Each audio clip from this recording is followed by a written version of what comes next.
उत्तर प्रदेश में अपने मतदाताओं तक पहुंच बढ़ाने के लिए जुटी कांग्रेस ने जातिवार सम्मेलन करवाने का फैसला किया है। कांग्रेस की योजना है कि हर तबके तक पार्टी की पहुंच बनाई जाए और उनकी बात सुनी जाए और कांग्रेस की नीतियों की चर्चा भी की जाए।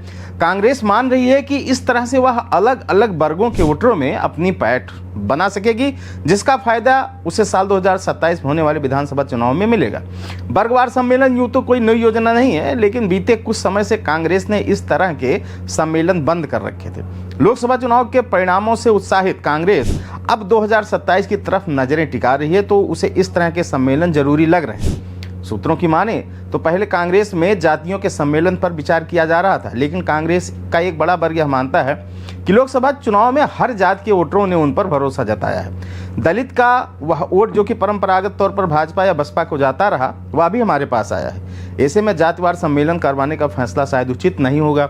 हाल ही में देश के पूर्व उप प्रधानमंत्री बाबू जगजीवन राम की पुण्यतिथि के अवसर पर कांग्रेस ने दलित बस्तियों में सहभोज के कार्यक्रम आयोजित किए थे। यूपी कांग्रेस अध्यक्ष अजय रात खुद लखनऊ के खुर्रम नगर पहुंचे थे। 3 दिनों तक हुए इस कार्यक्रम से कांग्रेस एक बार फिर अपने परंपरागत वोटर रहे दलितों के पास पहुंची थी। आगे भी इस तरीके के कार्यक्रम आयोजित होंगे। कांग्रेस अपने वादों को उनके सामने रखेगी और उन्हें वोटरों के तौर पर सहेजने की कोशिश भी करेगी। लोकसभा चुनाव के दरमियान आरक्षण का मुद्दा काफी जोर शोर से उठा था। लोकसभा चुनाव में आरक्षित वर्ग ने कांग्रेस और सपा का साथ भी दिया।